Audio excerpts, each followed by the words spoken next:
The skyscrapers causing vertigo. The countdown begins in Tokyo. 27 days alone means 20 million ways to cope with that. Halo semua, aku Semesta. Aku Alia Kansa Salsabila. Aku Muhammad Channel Kifari. Aku Alika Mesyazehan. Aku Desliana Azara. Halo semuanya, saya Liana melaporkan langsung dari Stasiun Sudimara. Jadi kami akan melakukan perjalanan menuju Galeri Nasional Indonesia, salah satu tempat seni rupa yang paling penting di Indonesia. Yuk ikuti perjalanan kita.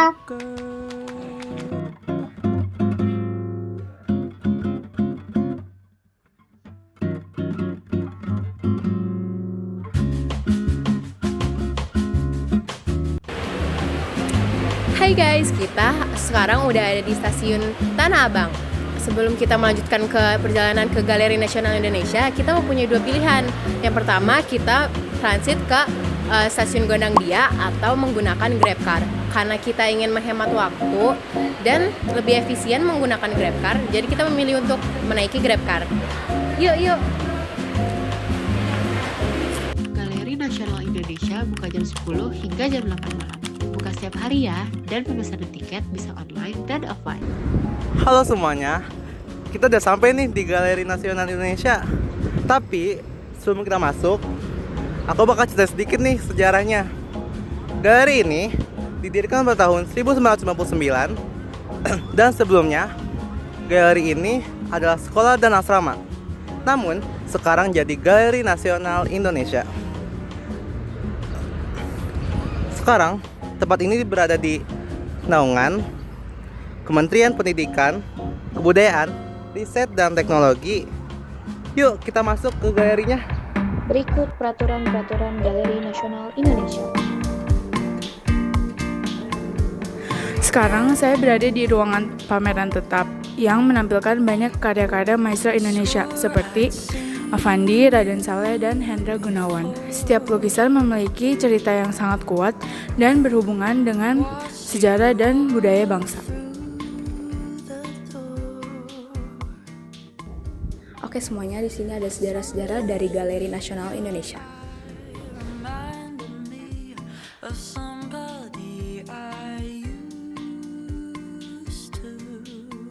Ruang perkembangan seni merupakan bagian penting dari pameran tetap di Gedung B yang berada di Galeri Nasional Indonesia.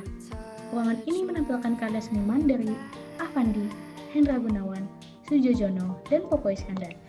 Nah, yang paling menarik dari ruangan ini menurut kami adalah bagaimana para seniman mengekspresikan semangat zaman mereka. Misalnya, karya-karya dari perjuangan banyak menggambarkan semangat nasionalisme.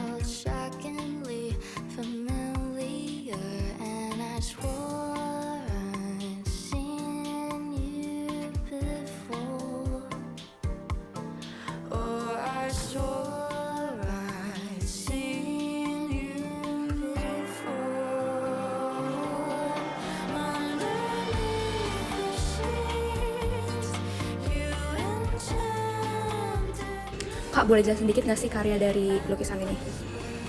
Karya ini tuh hasil dari karya seniman Entang namanya. Jadi beliau itu suka bikin karya itu menceritakan tentang kehidupan pribadinya. Salah satunya tuh ini tuh menceritakan dia sama istrinya. Jadi Entang ini orang Indonesia, aslinya Yogyakarta, terus istrinya itu asli Amerika. Jadi dia tuh nampilin karya kayak gini karena pengen ngasih tahu kalau misalkan kebudayaan itu luas gitu. Kalau misalkan kalian bisa lihat di sini tuh ini bagian pertama ini sebelum beliau menikah. Terus yang di tengah ini pas sudah menikah masih ada di Indonesia. Terus yang di paling ujung sana itu sekarang Entang sama istrinya tinggalnya di Amerika. Jadi kalau misalkan kalian lihat kan lehernya agak panjang gitu ya. Jadi tuh kayak menanggung tanggung jawab gitu. Tanggung jawab karena kan pasti kalau misalkan orang menikah itu kan menyatukan dua kepala yang berbeda, itu aja sangat sulit kan untuk menyatukannya, apalagi ini yang latar belakangnya itu sangat-sangat beda gitu, kayak misalkan latar belakang budayanya ya, karena kan Indonesia sangat ketimuran sedangkan Amerika kan sangat kebaratan, jadi kalau misalkan itu nggak akan masuk gitu. Jadi makanya kalau misalkan bisa dilihat itu di sebelah sana kayak nanggung tanggung jawab yang besar, dan kalau misalkan bisa dilihat juga istrinya itu kayak megang pisau, jadi kayak merintis gitu lah, kayak susah payahnya tinggal di negara orang itu kayak gimana. Makasih ya Kak. wish you bluebirds in the spring to give your heart a song to sing, and then a kiss, but more than this, I wish you love. Kak, boleh jelasin nggak sih sedikit tentang karya ini? Ini karyanya Melati Surya Dharma. Dia tuh seniman yang karyanya berupa seni pertunjukan atau performance art gitu. Berbeda dari sesi sebelumnya, kalau ini yang ditampilkan contoh video ketika senimannya perform di Australia. Dia menggambarkan bagaimana rasa rindunya dia ke tanah air atau tempat yang membuat dia nyaman gitu. Dalam ini konteksnya rumah, tapi disimbolisasikan dengan bentuk kasurnya ini. Makanya di video performance-nya dia tuh dia kayak menggali tanah, membuka jalan buat menuju pulang ke tempat yang bikin dia nyaman. Dalam kasus ini wujudnya kasur gitu. Jadi daripada dia bersusah payah mencari jalan pulang, dia menggunakan kasurnya itu sebagai kayak rumah barunya. Soalnya senimannya itu dia belajar seni lama di Jerman. Jadi judul karyanya itu penggambaran atas jarak dari Jerman ke Indonesia sejauh apa, dan dia mencoba mengartikan bahwa Jerman itu menjadi rumah barunya atau tempat yang dia nyaman yang baru. Thank you, Kak. Di ruangan ini terdapat seni rupa kontemporer. Seni rupa kontemporer telah melampaui fungsinya sebagai fungsi estetika, berkembang menjadi alat transformasi sosial yang menjembatani hubungan antara individu, masyarakat, dan ruang sosial. Kini, seni berperan sebagai area interaksi aktif, mengedepankan kolaborasi dan partisipasi kolektif, alih-alih ekspresi individual. Dalam konteks ini, seni bukan lagi tentang pencipta tunggal, namun dialog yang terbuka, melibatkan partisipasi banyak pihak, dan bersifat emansipatoris. Konsep interaksi dan partisipasi dalam seni rupa kontemporer mencakup berbagai bentuk keterlibatan fisik dan emosional pemirsa, kerjasama antara seniman dan masyarakat, hingga peran karya dalam ruang sosial.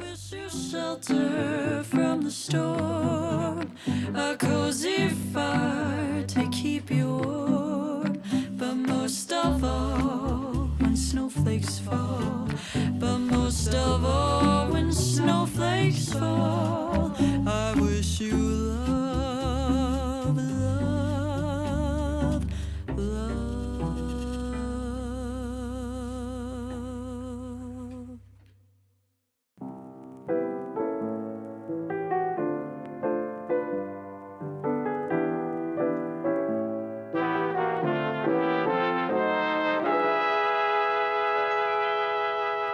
Maybe one day I'll fall in a bookstore into the arms of a guy. We'll sneak into bars and gaze at the stars, surrounded by fireflies. Oh, I'd like to sleep until 2 on the sun. Birds sigh, get soaked in the rain and smile through the pain, slow dance under stormy skies. Maybe I'm just old-fashioned. Oke, sekarang kita udah ada di gedung A. Di sini ada lukisan penangkapan Pangeran Diponegoro yang dibuat oleh Raden Saleh 1857.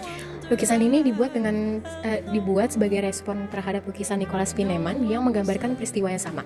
Raden Saleh menggambarkan Diponegoro dengan ekspresi tegas dan menantang, bukan kelelahan dan kepasrahan seperti yang digambarkan dalam lukisan Pieneman. Kepala tokoh-tokoh Belanda yang terlalu besar merupakan sindiran atas otoritas kolonial, sementara itu keakuratan pakaian yang dikenakan oleh para pengikut Diponegoro menegaskan keaslian budaya. Dianggap sebagai ciri khas romantisme dalam seni Asia Tenggara, lukisan ini merupakan lukisan bersejarah pertama oleh seniman Asia Tenggara yang menggambarkan peristiwa lokal dengan gaya Eropa. Awalnya, Raden Saleh memberikan lukisan ini kepada Raja Belanda, Willem III, untuk mengilustrasikan pandangannya tentang penangkapan Pangeran Diponegoro pada tahun 1975. Lukisan ini diserahkan kembali ke Indonesia oleh Kerajaan Belanda sebagai bagian dari perjanjian kebudayaan antara kedua negara. Halo Kak, aku izin dari Kak. Jadi karya-karya di sini tuh kaitannya apa sih sama Diponegoro? Oke, kaitannya dengan Diponegoro adalah kita ingin melihat 200 tahun perang Diponegoro. Dalam artian adalah bukan memperingati perangnya, tapi memperingati bagaimana semangat Diponegoro itu untuk melawan kolonial atau melawan Belanda. Seperti itu. Makanya kalau misalkan kita lihat dari karyanya, awal pintu masuk itu adalah karya klasik dari 1800 dan semakin ke belakang itu dari awalnya karya lukisan tiba-tiba menjadi 3 dimensi, lalu ada kontemporer, ada instalasi. Jadi semua ini berkaitan dengan Diponegoro. Kenapa berkaitan? Karena kita ingin melihat bagaimana perspektif seniman terkait Diponegoro itu seperti apa. Misalnya kita seniman tersebut ingin melihat dari perjuangannya Pangeran Diponegoro, melihat dari sifat kepemimpinannya, atau melihat dari sudut pandang dan perspektif lainnya. Seperti itu. Terima kasih Kak. Sama-sama. Airin Agrifina X HONF. Dalam karya instalasi dalam ruang gelap ini, Airin Agrifina mengupas arti ketahanan lewat pangan, sebuah aspek yang seringkali dilupakan dalam penceritaan seputar perjuangan. Instalasi ini berpijak pada makanan rakyat yang diketahuinya melalui riset sejarah oral yang dilakukan di tanah Jawa. Menurut cerita, hidangan nok santri yang konon dikonsumsi Pangeran Diponegoro dan pasukannya selama masa gerilya. Dalam instalasi ini hadir tabung-tabung berisi bahan-bahan fermentasi yang menjadi bagian dari resep tradisional nok santri. Heard the doors open, came to my stop.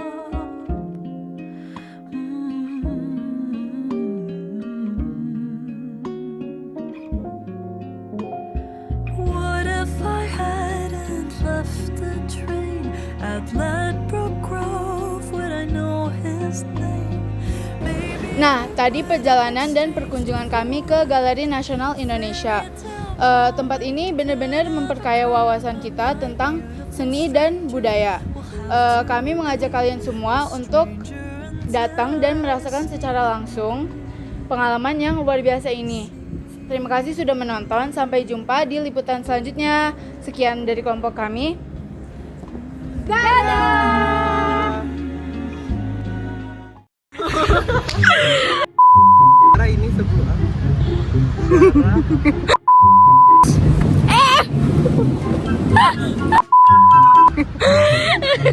Sejarah-sejarah ini.